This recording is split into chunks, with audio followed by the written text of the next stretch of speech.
ಕೃಪೆಯಿಂದ ನಾವು ಈ ದಿನದಲ್ಲಿ ಸ್ಮರಣ ಸಭೆಯನ್ನು ಕುರಿತು ಕರ್ತನಾದ ಯೇಸು ಕ್ರಿಸ್ತನು ಪ್ರಾರಂಭದಿಂದ ಈ 4 ವಚನಗಳಲ್ಲಿ ಹಂತ ಹಂತವಾಗಿ ಕ್ರಮಬದ್ಧವಾಗಿ ಸ್ಮರಣ ಸಭೆಯ ವಿಷಯಗಳನ್ನ ಕರ್ತನಾದ ಯೇಸು ಕ್ರಿಸ್ತನು ತನ್ನ ಮಹಿಮಾ ಪ್ರತ್ಯಕ್ಷತೆಯಲ್ಲಿ ಪತ್ಮೋಸ್ ದ್ವೀಪದಲ್ಲಿ ಭಕ್ತನಾದ ಯೋಹಾನನಿಗೆ ಕಾಣಿಸಿಕೊಂಡು ಆ ಸ್ಮರಣ ಸಭೆಯ ಒಂದು ವಿಶಿಷ್ಟತೆಯನ್ನ, ಅದರ ಒಂದು ಪ್ರತ್ಯೇಕತೆಯನ್ನ, ಅದರ ಒಂದು ಮಾದರಿಯನ್ನ ಈಗಾಗಲೇ ಅಣ್ಣವರು ತಿಳಿಸಿದ ಹಾಗೆ ಒಂದು ಮಾದರಿಯ ಸಭೆಯಾಗಿ ಸಂಕಷ್ಟದಲ್ಲಿಯೂ ಬಡತನದಲ್ಲಿಯೂ ಆ ಬೆಳೀತಿರುವಂತ ಆ ಸಭೆಗೆ ಯಾವ ರೀತಿಯ ಸವಾಲು ಇತ್ತು, ಯಾವ ರೀತಿಯ ವಿರೋಧವಿತ್ತು ಎಂಬುದನ್ನು ನಾವು ಈ ದಿನ ಧ್ಯಾನಿಸೋಣ.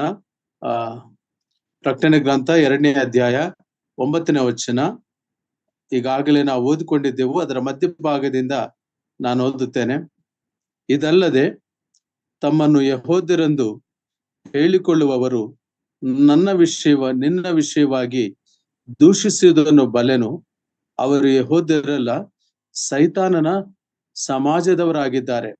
ಕರ್ತನಲ್ಲಿ ಪ್ರಿಯರೇ, ಇಲ್ಲಿ ನಾವು 3-4 ಶಬ್ದಗಳು ಬಹಳ ಕಠಿಣಕರವಾದ ರೀತಿಯಲ್ಲಿ ಕರ್ತನಾದ ಯೇಸು ಕ್ರಿಸ್ತನು ಭಕ್ತನಾದ ಯೋಹಾನನ ಮೂಲಕ ಹೇಳುವಂತದ್ದನ್ನ ನಾವು ಕಾಣ್ತೇವೆ.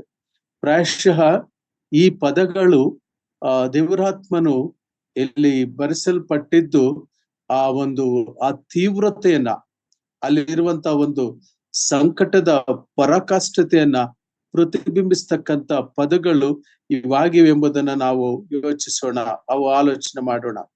ನಾವಲ್ಲಿ ಗಮನಿಸ್ತೇವೆ, ನಿಮ್ಮನ್ನು ಎಂಬುದಾಗಿ ಹೇಳುವಾಗ ಸ್ಮರಣ ಸಭೆಯನ್ನು, ಅಂದ್ರೆ ಸ್ಮರಣದಲ್ಲಿರುವಂತಹ ಆ ವಿಶ್ವಾಸಿಗಳನ್ನು ದೂಷಿಸುವುದನ್ನು ಬಲ್ಲೆನು. ದೂಷಣೆ ಉಂಟಾಗಿರುವ ಸಭೆ, ನಿಷ್ಕಾರಣವಾಗಿ ದೂಷಣೆ ಉಂಟಾಗುತ್ತದೆ. ಆ ಕಾಲದಲ್ಲಿ ಅಲ್ಲ, ಈ ಕಾಲದಲ್ಲಿ ಕೂಡ ದೈವ ಜನರಿಗೆ ಹಿಂಸೆ ಉಂಟಾಗುತ್ತದೆ. ಹಾಗೆ ನಾವಲ್ಲಿ ನೋಡುವಾಗ ಆ ದೂಷಣೆಯನ್ನ ನಾವು ಕಾಣ್ತೇವೆ. ಯೆಹೂದ್ಯರು, ಅವರು ಯೆಹೂದ್ಯರಲ್ಲ, ಆದರೆ ಸೈತಾನನ ಸಮಾಜದವರು. ಈ ಸಮಾಜ ಯಾವುದು? ಈ ಸೈತಾನನ ಸಮಾಜ, ಈ ಯೆಹೂದ್ಯರು, ಈ ದೂಷಣೆಗಳು, ಇವು ಎಷ್ಟು ಮಟ್ಟಿಗೆ ಸ್ಮರಣ ಸಭೆಯನ್ನು ಕಾಡುತ್ತಿದ್ದವು ಅಥವಾ ಬಾಧ್ಯಪಡಿಸ್ತಿದ್ವು ಎಂಬುದನ್ನು ನಾವು ಸತ್ಯವೇದದ ಬೆಳಕಿನಲ್ಲಿ ಅದರ ಹಿನ್ನೆಲೆಯನ್ನ, ಅದರ ಹಿಂದಿನ ಸಂಗತಿಗಳನ್ನ ನಾವು ವಾಕ್ಯದ ಬೆಳಕಿನಲ್ಲಿ ಒಂದೊಂದಾಗಿ ಧ್ಯಾನಿಸುತ್ತಾ ಹೋಗೋಣ.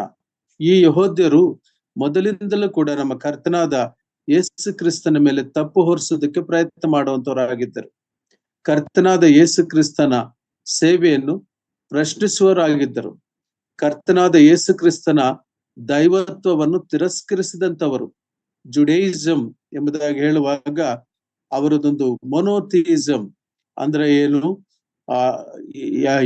ಯಾಹ್ವೆ ಒಬ್ಬನೇ ದೇವರು ಎಂಬುದಾಗಿ ಅರ್ಧ ಸತ್ಯ ಮಾತ್ರ ಅವರು ನಂಬುತ್ತಿದ್ದರು.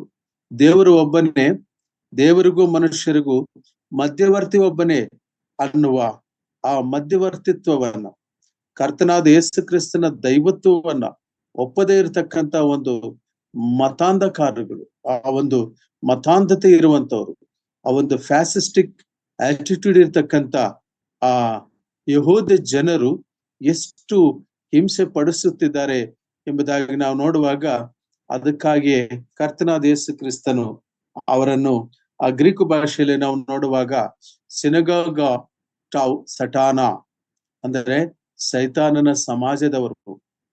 ಇಂಟರ್ ಟೆಸ್ಟಿಮೆಂಟಲ್ ಪೀರಿಯಡ್ ನಲ್ಲಿ, ಹಳೆ ಒಡಂಬಡಿಕೆಯ ಮುಕ್ತಾಯದ ನಂತರ ಮತ್ತು ಹೊಸ ಒಡಂಬಡಿಕೆಗೆ ಪ್ರಾರಂಭಕ್ಕೆ ಮುಂಚೆ ಯಹೂದಿಗಳು ಸಿನಗಾಗ್ಸ್, ಆ ಒಂದು ಸಮಾಜ ಮಂದಿರದಲ್ಲಿ ಕೂಡಿ ಬರ್ತಾ ಅವರು ಅಬ್ರಹಾಂ ಸಂತಾನದವರು ಎಂಬುದಾಗಿ, ಅವರು ಒಂದು ವಿಶೇಷವಾಗಿವರು ಎಂಬುದಾಗಿ, ಅವರಿಗೆ ಬಂಧನ ಇಲ್ಲ ಎಂಬುದಾಗಿ, ಅವರಿಗೆ ಪಾಪವಿಲ್ಲ ಎಂಬುದಾಗಿ, ಅವರಿಗೆ ದಾಸತ್ವವಿಲ್ಲ ಎಂಬುದಾಗಿ ಒಂದು ತಪ್ಪು ಗ್ರಹಿಕೆಯಲ್ಲಿ ನಡೆದು ಹೋಗಿರ್ತಕ್ಕಂಥ ಒಂದು ರಿಲಿಜಿಯಸ್ ಕಲ್ಟ್,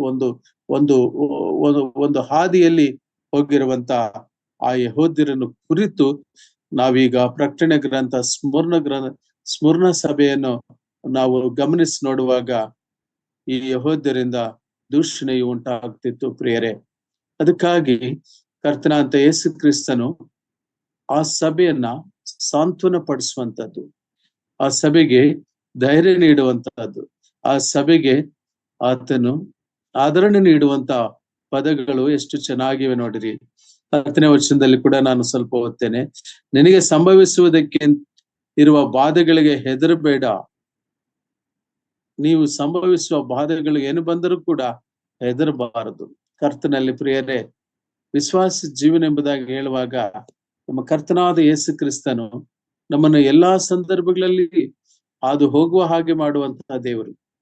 ಆದಾಗ್ಯೂ ಈ ಯಹೂದ್ಯರು ಯಾಕೆ ಕರ್ತನಾದ ಯೇಸು ಕ್ರಿಸ್ತನಿಂದ ಸೈತಾನನ ಸಮಾಜದವರು ಇವರು ಈ ಯಹೂದ್ಯರು ಎಂಬುದಾಗಿ ಕರೆಯಲ್ಪಡ್ಲಿಕ್ಕೆ ಕಾರಣಗಳು ನಾವು ಸತ್ಯವೇದದಲ್ಲಿ ಗಮನಿಸಿ ನೋಡೋಣ. ಮೊದಲನೇದಾಗಿ ಈ ಒಂದು ಯಹೂದ್ಯರ ಕುರಿತು ಬರೆಯಲ್ಪಟ್ಟಂತ ಒಂದು ಸಂಗತಿಯನ್ನ ನಾವು ಸತ್ಯವೇದದಲ್ಲಿ ಗಮನಿಸಿ ನೋಡೋಣ. ಅಪೊಸ್ತಲ ಕೃತ್ಯಗಳು 13 ಅಧ್ಯಾಯ 50ನೇ ವಚನದಲ್ಲಿ ಒಂದು ಮಾತಿದೆ. ದಯಮಾಡಿ ತೆಗೆದಿರೋರು ಓದಿ ನೋಡಿ.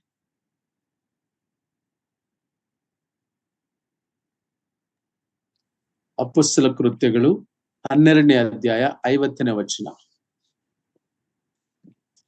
12ನೇ ಅಧ್ಯಾಯ 50ನೇ ವಚನ.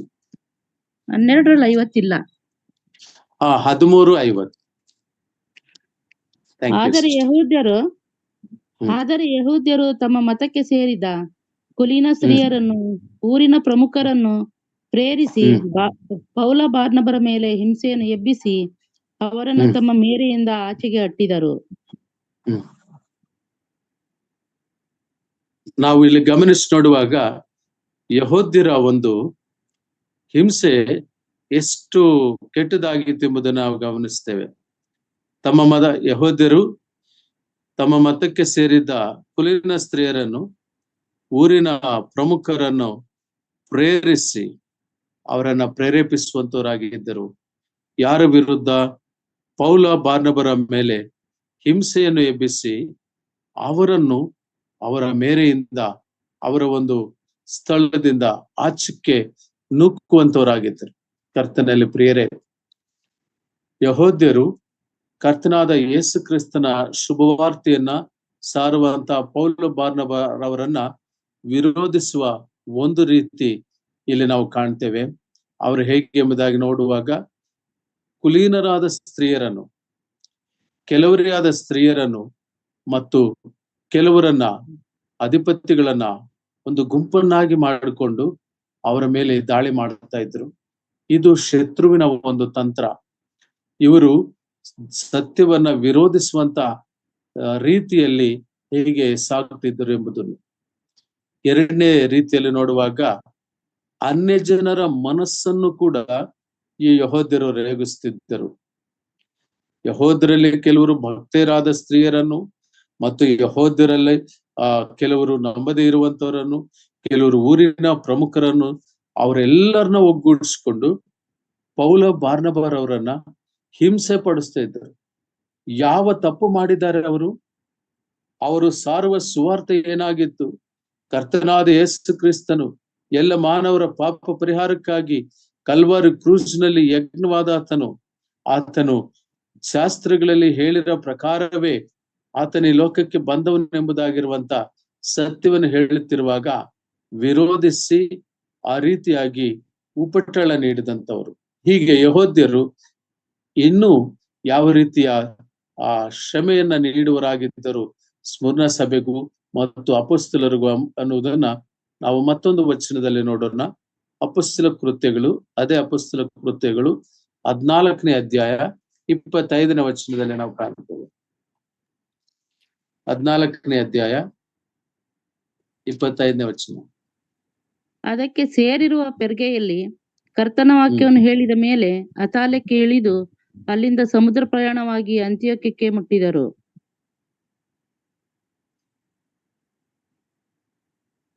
14ನೇ ಅಧ್ಯಾಯ 14 2ರಿಂದ 5 ವಚನಗಳನ್ನು ಓದಿ ಸಿಸ್ಟರ್. ಆದರೆ ನಂಬದೆ ಮೊದಲು ಹೋದ ಯೆಹೂದ್ಯರು ಅನ್ಯ ಜನರ ಮನಸ್ಸನ್ನು ಸಹೋದರರಿಗೆ ವಿರುದ್ಧವಾಗಿ ರೇಗಿಸಿ ಕೆಡಿಸಿದರು. ಸಾಕು, ಇರಿ. ಇವತ್ತು ಕೂಡ ಕೆಲವು ಪತ್ರಿಕೆಗಳಲ್ಲಾಗ್ಲಿ ಅಥವಾ ಕೆಲವು ಸಂದರ್ಭಗಳಲ್ಲಾಗ್ಲಿ ಕೆಲವು ನ್ಯೂಸ್ ನಲ್ಲಾಗ್ಲಿ ನಾವು ಗಮನಿಸಿ ನೋಡುವಾಗ ಜನರ ಮನಸ್ಸನ್ನ ರೇಗಿಸಿ ಎತ್ತಿ ಕಟ್ಟಿ ದೇವರ ಸೇವೆಯ ವಿರುದ್ಧ, ಸೇವಕರ ವಿರುದ್ಧ ಸೈತಾನನು ಕಾರ್ಯ ಮಾಡೋನಾಗಿದ್ದಾನೆ. ಈಗ ನಾವು ಗಮನಿಸಿ ನೋಡುವಾಗ ಈ ಯೆಹೂದ್ಯರು ಅನ್ಯ ಜನರ ಮನಸ್ಸನ್ನು ಸಹೋದರರಿಗೆ ವಿರುದ್ಧವಾಗಿ ಕೆಡಿಸಿದರು, ರೇಗಿಸಿದರು.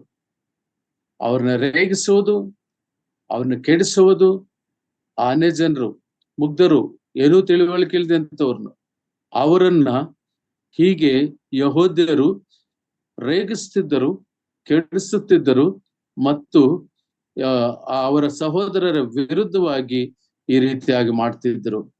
ಹೀಗಿರಲಾಗಿ 5ನೇ ವಚನದಲ್ಲಿ 3ನೇ ವಚನ ನಾನು ಓದ್ತಾ ಇದ್ದೇನೆ. ಹೀಗಿರಲಾಗಿ ಪೌಲ ಬಾರ್ನಬರು ಬಹುಕಾಲ ಅಲ್ಲಿದ್ದು ಕರ್ತನು ಅವರ ಕೈಯಿಂದ ಸೂಚಕ ಕಾರ್ಯಗಳು, ಅದ್ಭುತ ಕಾರ್ಯಗಳು ಆಗುವಂತೆ ದಯಪಾಲಿಸಿ ತನ್ನ ಕೃಪಾವಾಕ್ಯಕ್ಕೆ ಸಾಕ್ಷಿ ಕೊಟ್ಟದ್ದರಿಂದ ಆತನ ಮೇಲೆ ಭರವಸೆವಿಟ್ಟು ಧೈರ್ಯದಿಂದ ಮಾತಾಡುತ್ತಿದ್ದರು. ಆಗ ಊರಿನ ಜನರಲ್ಲಿ ಭೇದ ಉಂಟಾಯಿತು. ಕೆಲವರು ಯೆಹೂದ್ಯರ ಪಕ್ಷದವರಾದರು, ಕೆಲವರು ಅಪೊಸ್ತಲರ ಪಕ್ಷದವರಾದರು. ಅನ್ಯ ಜನರು ಯೆಹೂದ್ಯರು ಕೂಡಿ ತಮ್ಮ ಅಧಿಪತಿಗಳ ಸಮ್ಮತಿಯಿಂದ ಅಪೊಸ್ತಲರನ್ನು ಅವಮಾನ ಪಡಿಸುವುದಕ್ಕೂ ಕಲ್ಲೆಸೆದು ಕೊಲ್ಲುವುದಕ್ಕೂ ಪ್ರವರ್ತಿಸಿದಾಗ ಅಪೊಸ್ತಲರು ಅದನ್ನು ತಿಳಿದು ಓಡಿ ಹೋಗಿ ಲುಕಪೋನ್ಯದಲ್ಲಿದ್ದ ಲುಸ್ತ್ರ, ದೆರ್ಬೆ ಎಂಬ ಊರುಗಳಿಗೂ ಅವುಗಳಿಗೆ ಸೇರಿರುವ ಸೀಮೆಗೂ ಹೋಗಿ ಅಲ್ಲಿ ಸುವಾರ್ತೆಯನ್ನು ಸಾರಿದರು.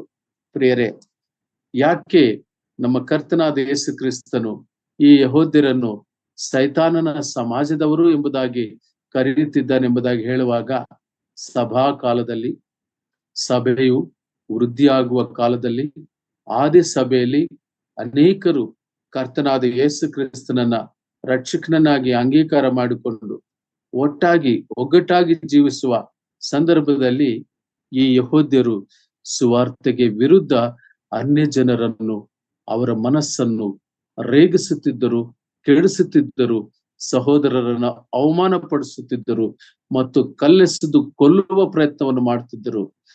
ದೇವರು ಅವರ ಮೂಲಕ ಅನೇಕ ಅದ್ಭುತ ಕಾರ್ಯಗಳನ್ನು ಮಾಡುತ್ತಿದ್ದಾಗ್ಯೂ ಕೂಡ ಜನರಲ್ಲಿ ಕೆಲವರು ಅಪೊಸ್ತಲರ ಪಕ್ಷ ಇರುವುದಕ್ಕೆ ಮತ್ತು ಕೆಲವರು ಯೆಹೂದ್ಯರ ಪಕ್ಷ ಇರುವುದಕ್ಕೆ ಭೇದ ಉಂಟಾಯಿತು. ಪ್ರಿಯರೇ, ಗಮನಿಸಿ ನೋಡೋಣ.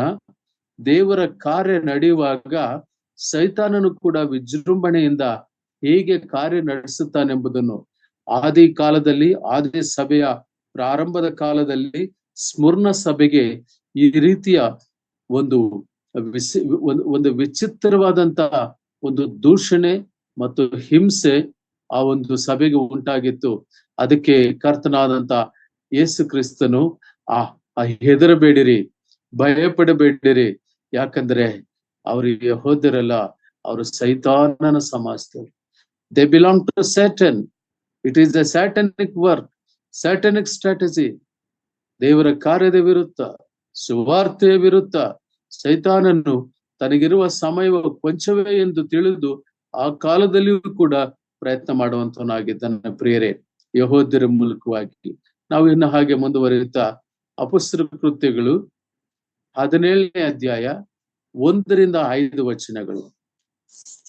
ಅಲ್ಲಿ ಯೆಹೂದ್ಯರು ಬೇರೆ ಗುಂಪನ್ನು ಮಾಡ್ತಾರೆ. ನೋಡಿ ಅವರ ಸ್ಟ್ರಾಟಜಿ ಹೇಗಿದೆ, ಅವರು ಯಾವ ರೀತಿಯಾಗಿ ಕಾರ್ಯಗಳನ್ನು ಮಾಡ್ತಿದ್ದಾರೆ ಸುವಾರ್ತೆಗೆ ವಿರುದ್ಧವಾಗಿ.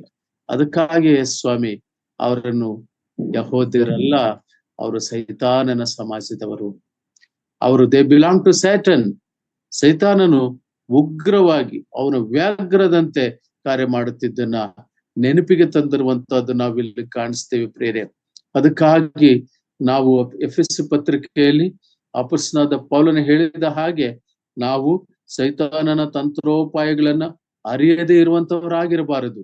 ಹಾಗಾಗಿ ನಾವು ಗಮನಿಸಬೇಕು, ವಾಕ್ಯವನ್ನು ಧ್ಯಾನಿಸಬೇಕು.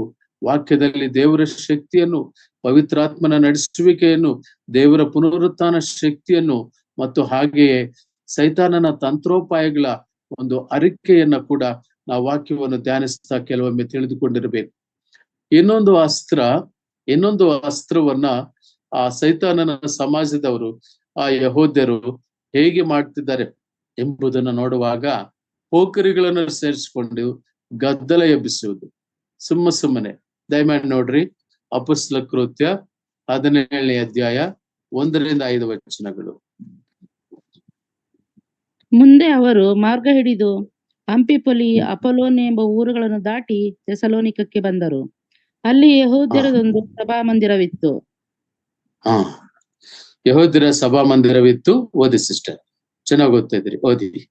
ಪೌಲನು ತನ್ನ ಪದ್ಧತಿಯ ಪ್ರಕಾರ ಅಲ್ಲಿದ್ದವರ ಬಳಿಗೆ ಹೋಗಿ 3 ಸಬ್ಬತ್ತಿನಗಳಲ್ಲಿ ಶಾಸ್ತ್ರಾಧಾರದಿಂದ ಅವರ ಸಂಗಡ ವಾದಿಸಿ ಆಯಾ ವಚನಗಳ ಅರ್ಥವನ್ನು ಬಿಚ್ಚಿ, ಕ್ರಿಸ್ತನು ಬಾಧೆಯನ್ನು ಅನುಭವಿಸಿ ಸತ್ತು ಎದ್ದು ಬರುವುದು ಅಗತ್ಯವೆಂತಲೂ, ನಾನು ನಿಮಗೆ ಪ್ರಸಿದ್ಧಿಪಡಿಸುವ ಯೇಸುವೇ ಆ ಕ್ರಿಸ್ತನೆಂತಲೂ ಸ್ಥಾಪಿಸಿದನು.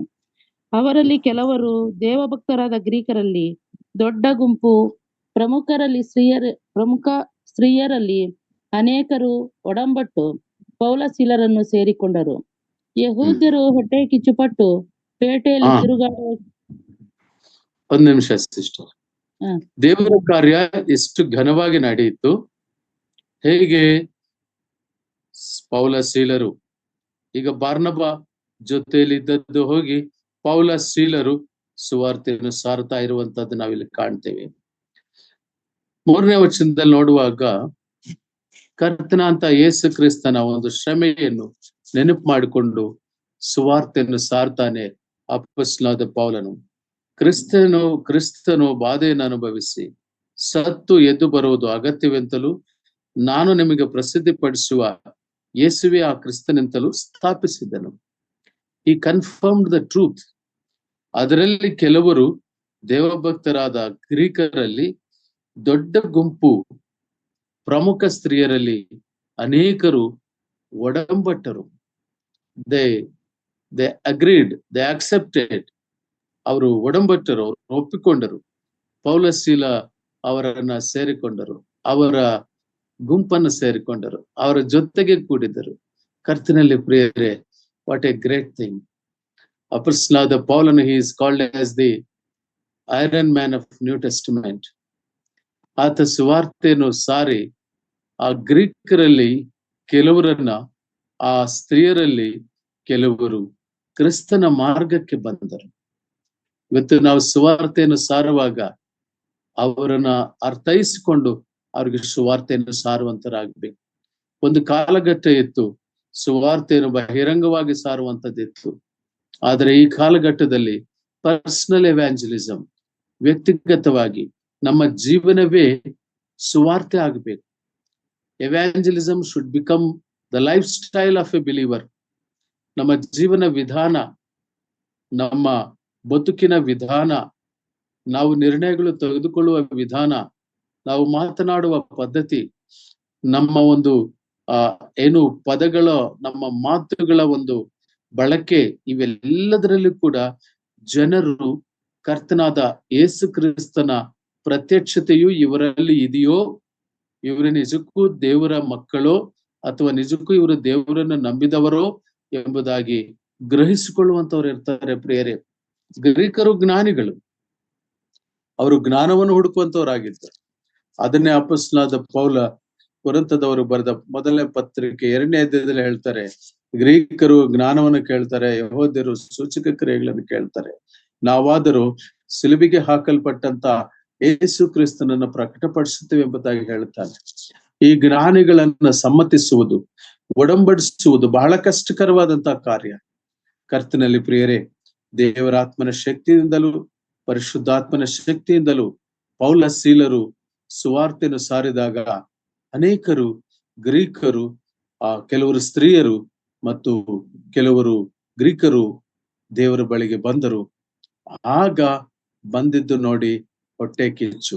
5ನೇ ವಚನದಲ್ಲಿ ನಾವು ಕಾಣ್ತೇವೆ, ಯೆಹೂದ್ಯರು ಹೊಟ್ಟೆ ಕಿಚ್ಚು ಪಟ್ಟು ಪೇಟೆಯಲ್ಲಿ ತಿರುಗಾಡುವ ಕೆಲವು ಪೋಖರಿಗಳನ್ನು ಕರೆದುಕೊಂಡು ಒಂದು ಗುಂಪು ಕೂಡಿಸಿ ಊರಲ್ಲಿ ಗದ್ದಲ ಎಬ್ಬಿಸಿ ಪೌಲ ಸೀಲರನ್ನು ಪಟ್ಟಣದ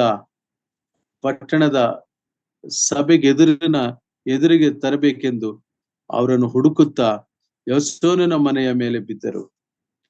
this is the act of Satan. ಒಂದು ಕಡೆ ದೇವರ ಕಾರ್ಯವು ಬಹಳ ಗಂಭೀರವಾಗಿ ನಡೀತಾ ಇದ್ದಾಗ, ಮತ್ತೊಂದು ಕಡೆ ಈ ಸೈತಾನನ ಒಂದು ಪದ್ಧತಿ ಏನೆಂಬುದಾಗಿ ಹೇಳುವಾಗ, ಯಾರು ಪೋಲಿ ಹುಡುಗರನ್ನ, ಪೋಖರಿ ಗುಂಪನ್ನ, ಏನೂ ಅರಿಯದೆ ಇರುವಂತವರನ್ನ ಗದ್ದಲಕ್ಕೆ ಎಬ್ಬಿಸಿರುವಂತ ಪ್ರಯತ್ನ ನೋಡಿ. ಯಾವ್ಯಾವ ರೀತಿನಲ್ಲಿ ಯಹೂದ್ಯರು ಸುವಾರ್ತೆಗೆ ವಿರುದ್ಧವಾಗಿ, ದೇವರ ಕಾರ್ಯಗಳಿಗೆ ವಿರುದ್ಧವಾಗಿ ಅವರು ಬಳಕೆ ಆಗ್ತಾ ಇದ್ದಾರೆ. ಸೈತಾನನು ಅವರನ್ನು ಉಪಯೋಗಿಸ್ತಾನೆ, ಅಥವಾ ಅವರೇ ಸೈತಾನನ ಮಕ್ಕಳು ಎಂಬುದಾಗಿ ಕರ್ತನಾದ ಯೇಸು ಕ್ರಿಸ್ತನು ಒಂದು ಕಡೆ ಹೇಳುವಂತದನ್ನ ನಾವು ನೋಡ್ತೇವೆ. ಅದನ್ನ ಅವರ ಮೇಲೆ ಹೋಗೋಣ. ಈಗ ಮತ್ತೊಮ್ಮೆ ಈ ಯಹೂದ್ಯರು ಇವರನ್ನ ಸೈತಾನನ ಸಮಾಜದವರು ಎಂಬುದಾಗಿ ಕರ್ತನಾದ ಯೇಸು ಕ್ರಿಸ್ತನು ಆ ರೀತಿಯಾದ ಕಠಿಣ ಪದಗಳಿಂದ ಉಚ್ಚರಿಸೋದಕ್ಕೆ ಕಾರಣಗಳು ಏನೆಂಬುದನ್ನ ನಾವು ಹುಡುಕ್ತಾ ಇದ್ದೀವಿ. ಮೊದಲನೇದಾಗಿ, ಅವರು ಪೌಲ ಬಾರ್ನಬಾನ ಹಿಂಸೆ ಪಡಿಸಿದರು ಮತ್ತು ಅವರನ್ನ ಊರಿನಾಚೆಗೆ ತಳ್ಳುವುದಕ್ಕೆ ನೋಡಿದರು. ಎರಡನೇದಾಗಿ, ಅವರು ಹಿಂಸೆಯನ್ನು ಮಾಡಿದರು. ಮತ್ತು ಮೂರನೇದಾಗಿ, ಯಹೂದ್ಯರು ಅನ್ಯ ಜನರ ಮನಸ್ಸನ್ನು ಅವರು ಕೆಡಿಸಿದರು, ಅವರು ರೇಗಿಸಿದರು. ನಾಲ್ಕನೇದಾಗಿ ನಾವು ನೋಡುವಾಗ, ಪೋಖರಿಗಳನ್ನ ಸೇರಿಸಿಕೊಂಡು ಗದ್ದಲ ಎಬ್ಬಿಸಿ ದೇವರ ವಾಕ್ಯದ ವಿರುದ್ಧ, ಸುವಾರ್ತೆ ವಿರುದ್ಧ ಬಹಳ ಜಗಳವನ್ನು ಮಾಡಿ ಆ ರೀತಿಯಾಗಿ ಒಬ್ಬನ ಮನೆಯ ಮೇಲೆ ಬೀಳುವಂತವರಾಗಿದ್ದರು. These are all the activities of Satan. ಅದಕ್ಕಾಗಿ ನಾವು ಗಮನಿಸ್ತಾ ನೋಡ್ತೇವೆ, ಇವರ ಕುರಿತು ಅಪೊಸ್ತಲನಾದ ಪೌಲ ಪತ್ರಿಕೆಯಲ್ಲಿ ಒಂದು ಮಾತನ್ನ ಹೇಳ್ತಾನೆ. ಅಪೊಸ್ತಲನಾದ ಪೌಲ ಥೆಸಲೋನಿಕದವರಿಗೆ ಬರೆದ ಪತ್ರಿಕೆ, ಮೊದಲನೇ ಥೆಸಲೋನಿಕ 2ನೇ ಅಧ್ಯಾಯ 14ನೇ ವಚನವನ್ನ ನಾವು ಗಮನಿಸಿ ನೋಡೋಣ. ಮೊದಲನೇ ಥೆಸಲೋನಿಕ ಪತ್ರಿಕೆ 2ನೇ. ಸಹೋದರರೇ, ನೀವು ಯೂದಾಯದಲ್ಲಿ ಕ್ರಿಸ್ತ ಯೇಸುವಿನಲ್ಲಿರುವ ದೇವರ ಸಭೆಗಳನ್ನು ಅನುಸರಿಸುವರಾದಿರಿ. ಅವರು ಯಹೂದ್ಯರಿಂದ ಅನುಭವಿಸಿದಂತ ಕಷ್ಟಗಳನ್ನು ನೀವು ನಿಮ್ಮ ಸ್ವದೇಶದವರಿಂದ ಅನುಭವಿಸಿರಿ. ಯಹೂದ್ಯರಿಂದ ಅನುಭವಿಸಿದ ಕಷ್ಟಗಳನ್ನು, ಯಹೂದ್ಯರು ಬಹಳ ಕಷ್ಟಗಳನ್ನು ಕೊಟ್ಟರು. ಆ ಯಹೂದ್ಯರು ಕೊಟ್ಟ ಕಷ್ಟಗಳು ಸ್ಮುರ್ನ ಸಭೆಯಲ್ಲಿ ಇರುವವರೆಗೂ ಕೂಡ ತಗಲಿದವು. ಅದನ್ನ ಉಲ್ಲೇಖಿಸುತ್ತಾ ಅಪೊಸ್ತಲನಾದ ಪೌಲ ಥೆಸಲೋನಿಕೆಗೆ ಈ ಒಂದು ಮಾತುಗಳನ್ನ ಹೇಳ್ತಾನೆ. ಓದಿ ಬ್ರದರ್, ಮುಂದುವರಿಸಿ. ಆ ಯಹೂದ್ಯರು ಕರ್ತನ ಯೇಸುವನ್ನು ಪ್ರವಾದಿಗಳನ್ನು ಕೊಂದರು, ನಮ್ಮನ್ನು ಅಟ್ಟಿಬಿಟ್ಟರು. ಅವರು ದೇವರನ್ನು ಮೆಚ್ಚಿಸುವವರಲ್ಲ, ಎಲ್ಲಾ ಮನುಷ್ಯರಿಗೂ ವಿರೋಧಿಗಳಾಗಿದ್ದಾರೆ. ಬ್ರದರ್, ಮುಂದೆ ಓದ್ಬೇಕಾ? ಮುಂದೆ ಓದಿ. ಅನ್ಯ ಜನರಿಗೆ ರಕ್ಷಣೆಯಾಗುವಂತೆ ಸುವಾರ್ತೆಯನ್ನು ಹೇಳುವ ನಮಗೆ ಅಡ್ಡಿ ಮಾಡುತ್ತಾರೆ.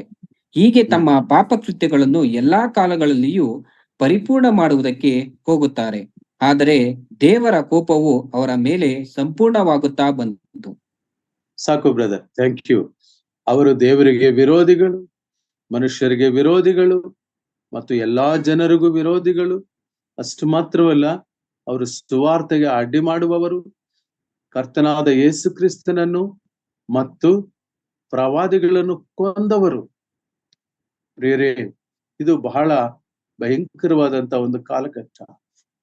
ಈ ಯಹೂದ್ಯರ ಪಾಪವು, ಅದಕ್ಕೆ ಭಕ್ತನಾದ ಯೆರೆಮೀಯನ ಒಂದು ಮಾತು ಹೇಳ್ತಾನೆ. ಯೆರೆಮೀಯನ ಪ್ರವಾದನೆ ಗ್ರಂಥ 17ನೇ ಅಧ್ಯಾಯ 1ನೇ ವಚನ. The book of Jeremiah chapter 17 verse 1. ಯೆಹೂದದ ಪಾಪವು ಉಕ್ಕಿನ ಕಂಠದಿಂದಲೂ ವಜ್ರದ ಮೊನೆಯಿಂದಲೂ ಲಿಖಿತವಾಗಿದೆ. ಅವರ ಹೃದಯದ ಸಾಕು ಬ್ರದರ್. ಉಕ್ಕಿನ ಕಂಠದಿಂದಲೂ ಉಕ್ಕಿನ ಕಂಠದಿಂದಲೂ ವಜ್ರದ ಮೊನೆಯಿಂದಲೂ ಲಿಖಿತವಾಗಿದೆ. ವಜ್ರದ ಮೊನೆಯಿಂದಲೂ ಲಿಖಿತವಾಗಿದೆ. ಸಾಮಾನ್ಯವಾಗಿ ದೇವರ ಹಸ್ತದಿಂದ ಲಿಖಿತವಾದದ್ದಲ್ಲ ಯೆಹೂದ್ಯರ ಪಾಪವು.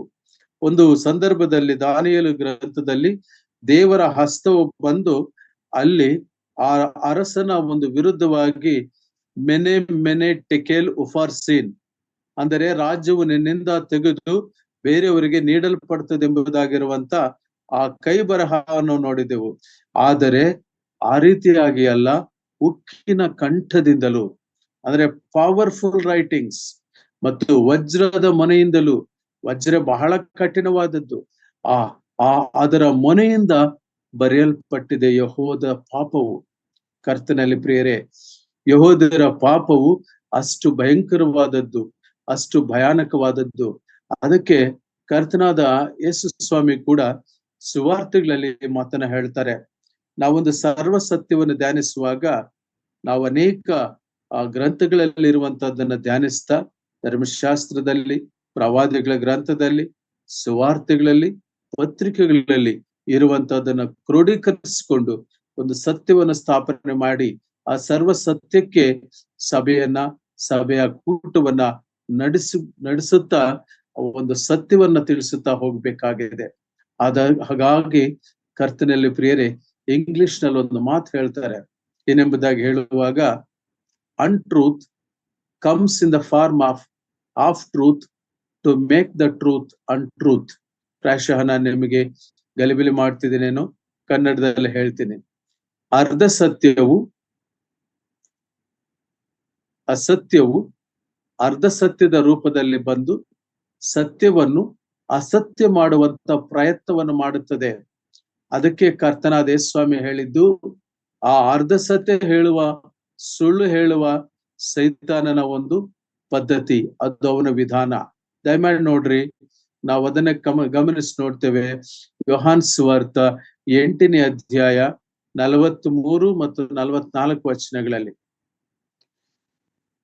ಯೋಹಾನ್ ಸುವಾರ್ತ 8ನೇ ಅಧ್ಯಾಯ 43 ಮತ್ತು 44 ವಚನಗಳಲ್ಲಿ. ನೀವು ನನ್ನ ಮಾತನ್ನು ಗ್ರಹಿಸದೇ ಇರುವುದಕ್ಕೆ ಕಾರಣವೇನು? ನನ್ನ ಬೋಧನೆಗೆ ಕಿವಿಗೊಡಲಾರದೆ ಇರುವುದೇ ಕಾರಣ. ಸೈತಾನನು ನಿಮ್ಮ ತಂದೆ, ನೀವು ಆ ತಂದೆಯಿಂದ ಹುಟ್ಟಿದವರಾಗಿದ್ದು ನಿಮ್ಮ ತಂದೆಯ ದುರಿತ್ಯಗಳನ್ನೇ ನಡೆಸಬೇಕೆಂದಿದ್ದೀರಿ. ಅವನು ಆದಿಯಿಂದಲೂ ಕೊಲೆಗಾರನಾಗಿದ್ದು ಸತ್ಯದಲ್ಲಿ ನಿಲ್ಲಲಿಲ್ಲ, ಅವನಲ್ಲಿ ಸತ್ಯವೂ ಇಲ್ಲವೇ ಇಲ್ಲ. ಅವನು ಸುಳ್ಳಾಡುವಾಗ ಸ್ವಭಾವಾನುಸಾರವಾಗಿ ಆಡುತ್ತಾನೆ. ಅವನು ಸುಳ್ಳುಗಾರನು, ಸುಳ್ಳಿಗೆ ಮೂಲ ಪುರುಷನು ಆಗಿದ್ದಾನೆ. ಸಾಕು ಬ್ರದರ್. ನಾವಿಲ್ಲಿ ಗಮನಿಸಿ ನೋಡುವಾಗ, ಕೆಲವರು ಕರ್ತನಾದ ಯೇಸು ಕ್ರಿಸ್ತನ ಮಾತುಗಳನ್ನು ಕೇಳಿಸಿಕೊಂಡು ಆತನಲ್ಲಿ ನಂಬಿಕೆ ಇಟ್ಟರು. 30ನೇ ವಚನದಲ್ಲಿ ನಾವು ಆ ಮಾತು ಕಾಣ್ತೇವೆ. ಆಗ ಯೇಸು ತನ್ನನ್ನು ನಂಬಿದ ಯೆಹೂದ್ಯರಿಗೆ, ಕರ್ತನಾದ ಯೇಸು ಕ್ರಿಸ್ತನನ್ನು ನಂಬಿರುವಂತ ಆ ಯೆಹೂದ್ಯರಿಗೆ ಒಂದು ಮಾತನ್ನ ಹೇಳ್ತಾನೆ. ದೇರ್ ಇಸ್ ಅ ಕಾನ್ವರ್ಸೇಷನ್, ಒಂದು ಸಂಭಾಷಣೆ ಬಹಳ ಚೆನ್ನಾಗಿ ನಡೆಯುತ್ತೆ. ಯೆಹೂದ್ಯರಲ್ಲಿ ಕೆಲವರು ನಂಬಿದ್ರು ಕೂಡ ಆ ನಂಬಿರುವ ಯೆಹೂದ್ಯರಲ್ಲಿ ಆ ಒಂದು ಏನು ಅವರಲ್ಲಿರುವಂತ ಒಂದು ಮೌಢ್ಯತೆ ಅಥವಾ ಅವರಲ್ಲಿ ಮೆಚುರಿಟಿ ಇಲ್ಲ, ಅವರಲ್ಲಿ ಪ್ರೌಢಿಮೆ ಇಲ್ಲ. ಕರ್ತನಾದ ಯೇಸು ಕ್ರಿಸ್ತನ ದೈವತ್ವವನ್ನ ಸ್ವೀಕರಿಸುವಂತ ಒಂದು ಮನಸ್ಥಿತಿ ಅವರಲ್ಲಿಲ್ಲ. ನೋಡಿ, ಅವರು ತಿರುಗು ಪ್ರಶ್ನೆ ಹೇಗೆ ಕೇಳ್ತಿದ್ದಾರೆ. 31ನೇ ವಚನ ನಾನು ಓದ್ತಾ ಇದ್ದೇನೆ. 31ನೇ ವಚನ. ಆಗ ಯೇಸು ತನ್ನ ನಂಬಿದ ಯೆಹೂದ್ಯರಿಗೆ, ನೀವು ನನ್ನ ವಾಕ್ಯದಲ್ಲಿ ನೆಲೆಗೊಂಡರಾದರೆ ನಿಜವಾಗಿ ನನ್ನ ಶಿಷ್ಯರಾಗಿದ್ದು ಸತ್ಯವನ್ನು ತಿಳ್ಕೊಳ್ಳಿವ್ರಿ, ಮತ್ತು ಸತ್ಯವು ನಿಮ್ಮನ್ನು ಬಿಡುಗಡೆ ಮಾಡುವುದು ಎಂದು ಹೇಳಿದನು. ಆ ಮಾತು ಅಂದ ತಕ್ಷಣ ನಂಬಿರ ಯೆಹೂದ್ಯರು ಕೂಡ ಕರ್ತನಾದ ಯೇಸು ಕ್ರಿಸ್ತನಿಗೆ ತಿರುಗುಬಾಣ ಹಾಕಿ, ಇದು ಯೆಹೂದ್ಯರ ಮನಸ್ಥಿತಿ. That is the mind set of juice. ಆ ಜೂಯಿಷ್ ಕಲ್ಚರ್, ಆ ಜೂಯಿಷ್ ಓರಲ್ ಲಾಸ್, ಆ ಜೂಯಿಷ್ ತನಕ್, ಆ ಜೂಯಿಷ್ ಟಾಲ್ಮುಡ್ ಇವತ್ತು ಕೂಡ ಕೆಲವು ಕಡೆ ಜೀವಂತವಾಗಿದ್ದು, ಅವರು ಇಲ್ಲದಿದ್ರು ಅವರ ರೀತಿಯಾಗಿ ಸಹೋದರರ ಮೇಲೆ ದೂಷಣೆ ಮಾಡುವಂತ ಮತ್ತು ಸಹೋದರರ ಮೇಲೆ ತಪ್ಪು ಹುಡುಕುವಂತ ಆ ಹುನ್ನಾರವನ್ನ ಸೈತಾನನು ಈ ಕಾಲಕ್ಕೂ ಕೂಡ ನಡೆಸ್ತಾ ಬಂದಿದ್ದಾನೆ. ಎಲ್ಲ ಕಾಲದಲ್ಲಿಯೂ ಅವನು ಕ್ರಿಯಾತ್ಮಕವಾಗಿ ಚಟುವಟಿಕೆಯಲ್ಲಿ ನಡೆಯುವಂತವನಾಗಿದ್ದಾನೆ. ಅದಕ್ಕೆ ಅವರು ತಿರುಗುಬಾಣ ಏನ್ ಹೇಳ್ದಿರು ನಾವು ಗಮನಿಸಿ ನೋಡೋಣ. ಆಗ ಎಂದು ಅದಕ್ಕೆ ಅವರು, ಯಾರು? ನಂಬಿದ ಯೆಹೂದ್ಯರು, ನಾವು ಅಬ್ರಹಾಮನ ಸಂತಾನದವರು, ನಾವು ಯಾರಿಗೂ ಎಂದೂ ದಾಸರಾಗಿಲ್ಲ, ನಿಮಗೆ ಬಿಡುಗಡೆ ಆಗುವುದೆಂದು ನೀನು ಹೇಳುವುದು ಹೇಗೆ ಅಂದರು. C the question. ಕರ್ತನಲ್ಲಿ ಪ್ರಿಯರೇ, ಅವರು ಒಪ್ಪಿಕೊಳ್ತಿಲ್ಲ. ಪಾಪದ ದಾಸತ್ವದಿಂದ ಅವರಿಗೆ ಬಿಡುಗಡೆ ಎಂಬುದು ಗೊತ್ತಿಲ್ಲ. ಸಮಯದ ಅಭಾವದಿಂದ ಈ ಕಾನ್ವರ್ಸೇಷನ್ ಮತ್ತು ಕರ್ತನಾದ ಯೇಸು ಕ್ರಿಸ್ತನು ಅವರೊಂದಿಗೆ ಮಾತನಾಡುತ್ತಾ ಕೊನೆ ಹಂತದಲ್ಲಿ ಮಾತುಗಳು ಹೇಳಿದ್ದು. ನಿಮ್ಮ ಜನಕನು ಸೈತಾನನು ನಿಮ್ಮ ತಂದೆ, ನೀವು ಆ ತಂದೆಯಿಂದ ಹುಟ್ಟಿದವರಾಗಿದ್ದು ನಿಮ್ಮ ತಂದೆಯ ದುರೀಚ್ಛೆಗಳನ್ನೇ ನಡೆಸಬೇಕೆಂದಿದ್ದೀರಿ. ಅವನು ಆದಿಯಿಂದಲೂ ಕೊಲೆಗಾರನಾಗಿದ್ದು ಸತ್ಯದಲ್ಲಿ ನಿಲ್ಲಲಿಲ್ಲ.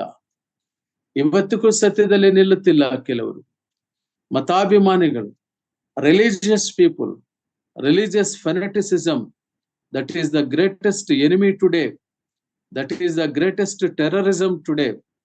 ಇವತ್ತು ಈ ಹಿಂಸಾತ್ಮಕ, ಈ ಭಯೋತ್ಪಾದಕ ಚಟುವಟಿಕೆಗಳಿಗೆ ತಂದೆ ಯಾರೆಂಬುದಾಗಿ ಹೇಳುವಾಗ, ಆದಿಯಿಂದ ಕೊಲೆಗಾರನಾಗಿದ್ದವನು, ಕೊಲೆಗೆ ಪ್ರೇರೇಪಿಸುವಂತವನು, ಯೆಹೂದ್ಯರ ಈ ಒಂದು ಕಟುಕ ಸ್ವಭಾವವನ್ನು ನೋಡಿ ಸ್ಮುರ್ಣ ಸಭೆಯನ್ನ ಎನ್ಕರೇಜ್ ಮಾಡುತ್ತಾ ಅವರಿಗೆ ಪ್ರೋತ್ಸಾಹ ನೀಡುತ್ತಾ ಕರ್ತನಾದ ಯೇಸು ಕ್ರಿಸ್ತನು ಅವರೊಂದಿಗೆ ಮಾತಾಡ್ತಾ ಹೇಳಿರುವಂತ ಮಾತು, ಅವರು ಸೈತಾನನ ಸಮಾಜದವರು.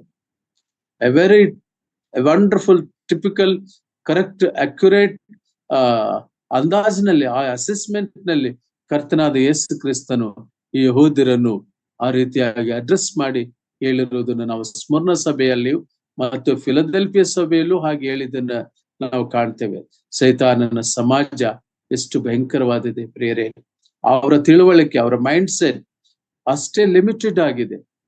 ಯೋಹಾನ್ ಸುವಾರ್ತ 16ನೇ ಅಧ್ಯಾಯ 2ನೇ ವಚನದಲ್ಲಿ ಈ ಒಂದು ಭಯೋತ್ಪಾದನೆಯ ಕುರಿತು, ಈ ಒಂದು ಧಾರ್ಮಿಕ ಕರ್ಮಠತನವನ್ನು ಕುರಿತು, ಈ ಒಂದು ಹಿಂಸಾಚಾರವನ್ನು ಕುರಿತು, ಈ ಅನಾಚಾರವನ್ನು ಕುರಿತು ಮೊದಲೇ ನಮ್ಮ ಕರ್ತನಾದ ಯೇಸು ಕ್ರಿಸ್ತನು ತಿಳಿಸಿದ್ದನು. ದಯಮಾಡಿ ನೋಡಿ ಅದೊಂದು ವಚನವನ್ನು ಧ್ಯಾನಿಸೋಣ. ನಾನು ಮುಗಿಸ್ಲಿಕ್ಕಿದ್ದೇನೆ. ಯೋಹಾನ್ ಸುವಾರ್ತ 16ನೇ ಅಧ್ಯಾಯ 2ನೇ ವಚನ. ನಿಮಗೆ ಬಹಿಷ್ಕಾರ ಹಾಕುವವರು, ಅದಲ್ಲದೆ ನಿಮ್ಮನ್ನು ಕೊಲ್ಲುವವನು ತಾನು ದೇವರಿಗೆ ಯಜ್ಞವನ್ನು ಮಾಡಿದ್ದೇನೆಂದು ನೆನೆಸುವ ಕಾಲ ಬರುತ್ತದೆ. ನಾವಿಲ್ಲಿ ಗಮನಿಸಿ ನೋಡ್ತೇವೆ ಎಂತ ಕಾಲ ಬರುತ್ತಂತೆ ಬ್ರದರ್. ಬಹಳ ಚೆನ್ನಾಗಿ ಓದಿದ್ರಿ. ನಾನು ತೆಗೆದಿದ್ದೆ, ನಾನು ಸ್ವಲ್ಪ ಓದ್ತೀನಿ ಇದನ್ನ. ನಿಮಗೆ ಬಹಿಷ್ಕಾರ ಹಾಕುವವರು, ಅದಲ್ಲದೆ ನಿಮ್ಮನ್ನು ಕೊಲ್ಲುವವನು. ಒಂದ್ ನಿಮಿಷ ವೇಟ್ ಮಾಡಿ, ನಾನು ಇನ್ನು ಸ್ವಲ್ಪ ಮೇಲಿಂದ ಪ್ರಯತ್ನಿಸ್ತೀನಿ. ನೀವು ಧೈರ್ಯಗೆಟ್ಟು ಹಿಂಜರಿಯಬಾರದೆಂದು ಇದನ್ನೆಲ್ಲಾ ನಿಮಗೆ ಹೇಳಿದ್ದೇನೆ. ಕರ್ತನಾದ ಯೇಸು ಕ್ರಿಸ್ತನು ಸ್ಮರಣ ಸಭೆಗೂ ಇದೇ ರೀತಿ ಧೈರ್ಯಪಡಿಸ್ತಾ ಇದ್ದಾನೆ ಪ್ರಿಯರೇ. ನಮಗೂ ಕೂಡ ಧೈರ್ಯಪಡಿಸುವ ವಾಕ್ಯಗಳು ಇವೆಲ್ಲವೂ ಕೂಡ. ನಾವು ಕೂಡ ಹಿಂಸೆಗೆ ಒಳಪಡುವರಾಗಿರ್ತೇವೆ. ಮಾನಸಿಕ ಹಿಂಸೆಯೋ, ದೈಹಿಕ ಹಿಂಸೆಯೋ, ಅಥವಾ ಯಾವುದೋ ಒಂದು ಜಂಜಾಟದ ಹಿಂಸೆಯೋ, ಇವೆಲ್ಲ ಅನುಭವಿಸುವಾಗ ಸ್ವಾಮಿ ಹೇಳಿರೋ ಮಾತು, ನೀವು ಧೈರ್ಯಗೆಟ್ಟು ಹಿಂಜರಿಯಬಾರದೆಂದು ಇದನ್ನೆಲ್ಲ ನಿಮಗೆ ಹೇಳಿದ್ದೇನೆ. ನಿಮಗೆ ಬಹಿಷ್ಕಾರ ಹಾಕುವರು. ಕೆಲವರು ಬಹಿಷ್ಕರಿಸ್ತಾರೆ. ಕರ್ತನ ಸನ್ನಿಧಿಗೆ ಬರುವವನು ಕೂಡ ಬಹಿಷ್ಕರಿಸ್ತಾರೆ. ಬಹಿಷ್ಕಾರದ ಕಾಲ ಇದು. ಏನೋ ಒಂದು ಆ ಜುಡೇಯಿಸಂ ತಂತ್ರ, ಆ ಯೆಹೂದ್ಯರ ಮತಾವಲಂಬಿಗಳಾಗಿ ಕ್ರೈಸ್ತವ್ಯವನ್ನ ಆಚರಿಸುವಂತ ಒಂದು ಪದ್ಧತಿ. ಕರ್ತನಾದ ಯೇಸು ಕ್ರಿಸ್ತನ ಅನ್ಯೋನ್ಯತೆಯಲ್ಲಿ ನಡೆಯುವಂತ ಒಂದು ಆತ್ಮೀಯತೆಯನ್ನು ತೆಗೆದಿಟ್ಟು ಧಾರ್ಮಿಕತೆಯನ್ನು ತಂದಿಟ್ಟುಕೊಂಡಿರ್ತಕ್ಕಂಥ ಒಂದು ಫೆನೆಟಿಕ್ ಲೋಕಕ್ಕೆ ನಾವು ಹೋಗ್ತಾ ಇದೀವಿ. ಇದು ಸ್ಮರಣ ಸಭೆಯಲ್ಲಿ ಕೂಡ ನಡೀತಿತ್ತು. ಇದನ್ನು ಕರ್ತನಾದ ಯೇಸು ಕ್ರಿಸ್ತನು ಕಣ್ಣಾರೆ ದೃಷ್ಟಿಸಿದನು ಪ್ರಿಯರೇ. ಇದು ನಮ್ಮ ಸಭೆಗಳಲ್ಲಿ ಕೂಡ ಆಗುತ್ತಿಲ್ಲವೇ? ಕೆಲವು ಸಂದರ್ಭಗಳಲ್ಲಿ ನಾವು ಗಮನಿಸುವಾಗ ಇಂಥ ಹಿಂಸೆ, ಬಹಿಷ್ಕಾರ ಅಥವಾ ದೂಷಣೆ ಇವೆಲ್ಲ ಆಗುತ್ತಿರುವಾಗ ನಾವು ಗಮನಿಸಿ ನೋಡ್ತೇವೆ. ನಮ್ಮ ಸಮಾಜದಲ್ಲಿ, ಸಭೆ ಎಂಬುದಾಗಿ ಹೇಳುವಾಗ ನಮ್ಮ ಹೊರಗಿನ ಸಮಾಜದಲ್ಲಿ ಕೂಡ ಈ ಘಟನೆಗಳನ್ನ ನಾವು ಕಾಣ್ತೇವೆ. ಆಗ ಇದಲ್ಲದೆ ನಿಮ್ಮನ್ನು ಕೊಲ್ಲುವವನು, ಅವ್ರೇನು 26 ಜನ ಕೊಂದು ಹೇಗೆ ಕೊಂದರು? ಆ ಕೊಲ್ಲುವವರು ನಾವು ದೇವರಿಗೆ ಯಜ್ಞವನ್ನು ಮಾಡ್ತೇವೆ ಅಂದ್ಕೊಂಡು ನೆನೆಸುವ ಕಾಲ ಬರ್ತದೆ. ಧರ್ಮದ ಮೌಢ್ಯತೆ, ಮತಾಂಧತೆ, ಇದಕ್ಕೆ ಯಾರು ಜನಕನು? ಸೈತಾನನು, ಸೈತಾನನ ಸಮಾಜ. ಆದ್ದರಿಂದ ಹೆದರಬೇಡ ಎಂಬುದಾಗಿ. ಬನ್ನಿ ನಾವು ಮತ್ತೆ ಆ ವಚನ ಸ್ವಲ್ಪ ವಿವರವಾಗಿ ಧ್ಯಾನಿಸಿದೆವು. ಸಮಾಜ ಹೇಗೆ ಅದನ್ನ ಕರ್ತನಾದ ಯೇಸು ಕ್ರಿಸ್ತನು ಸೈತಾನನ ಸಮಾಜ ಎಂಬುದು ಹೇಳೋದಕ್ಕೆ ಇಷ್ಟೆಲ್ಲ ನಾವು ಸತ್ಯವೇದದಲ್ಲಿ ಆಧಾರಗಳನ್ನ ಗಮನಿಸಿ ಸತ್ಯವೇದದಲ್ಲಿ ಅಧ್ಯಯನ ಮಾಡಬೇಕಾಯ್ತು. 9ನೇ ವಚನದ ಮಧ್ಯಭಾಗದಿಂದ ನಾನು ಓದುತ್ತೇನೆ. ಇದಲ್ಲದೆ ತಮ್ಮನ್ನು ಯಹೂದ್ಯರೆಂದು ಹೇಳಿಕೊಳ್ಳುವವರು ನಿನ್ನ ವಿಷಯವಾಗಿ ದೂಷಿಸುವುದನ್ನು ಬಲ್ಲೆನು. ಅವರು ಯಹೂದ್ಯರಲ್ಲ, ಸೈತಾನನ ಸಮಾಜದವರಾಗಿದ್ದಾರೆ. ನಿನಗೆ ಸಂಭವಿಸಕ್ಕಿರುವ ಬಾಧೆಗಳಿಗೆ ಹೆದರಬೇಡ. ಕರ್ತನಲ್ಲಿ ಪ್ರಿಯರೇ, ಕರ್ತನ ಅಂತ ಯೇಸು ಕ್ರಿಸ್ತನು ಸೈತಾನನ ಶೋಧನೆಗಳಿಗೆ ಒಳಪಡುವಂತವರನ್ನ ಬಲಪಡಿಸುವುದು ಹೀಗೆ. ಕರ್ತನಾದ ಯೇಸು ಕ್ರಿಸ್ತನ ಹತ್ತಿರವಿದ್ದಾನೆ, ಆತ ನಮ್ಮ ಜೊತೆಯಲ್ಲಿದ್ದಾನೆ.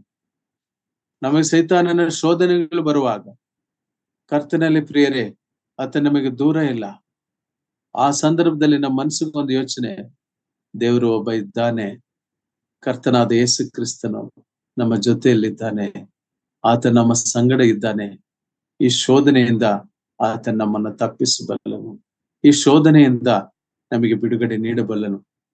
ಧೈರ್ಯ ಪಡಬೇಡ್ರಿ, ಧೈರ್ಯಗೆಡಬೇಡ್ರಿ ಎಂಬುದಾಗಿ ಧೈರ್ಯಪಡಿಸುವ ದೇವರು, ಬಲಪಡಿಸುವ ದೇವರು ನಮ್ಮ ಕರ್ತನಾದ ಯೇಸು ಕ್ರಿಸ್ತನು ಸ್ಮರಣ ಸಭೆಗೆ ಆ ಹಿಂಸಕರಿಂದ, ಸೈತಾನನ ಸಮಾಜದವರು ಎಂಬುದಾಗಿ ಯಹೂದ್ಯರನ್ನ, ಆ ರಿಲಿಜಿಯಸ್ ಮೈಂಡ್ ಸೆಟ್ ಇರುವವರನ್ನ ಕರ್ತನ ಅಂತ ಯೇಸು ಕ್ರಿಸ್ತನು ಬಲ್ಲಂತವನಾಗಿದ್ದಾನೆ ಪ್ರಿಯರೇ. ಆದುದರಿಂದ ಆತ್ಮೀಯತೆಯೇ ಬೇಕು, ಧಾರ್ಮಿಕತೆ ಅಲ್ಲ. ಕರುಣೆ ಬೇಕು, ಯಜ್ಞವಲ್ಲ ಎಂಬ ಕರ್ತನಾದ ಯೇಸು ಕ್ರಿಸ್ತನ ಮಾತುಗಳನ್ನ ನಾವು ಪುನಃ ನೆನಪು ಮಾಡಿಕೊಳ್ಳೋಣ. ದೇವರು ಈ ವಾಕ್ಯಗಳನ್ನ ಆಶೀರ್ವಾದ ಮಾಡ್ಲಿ. Thank you very much.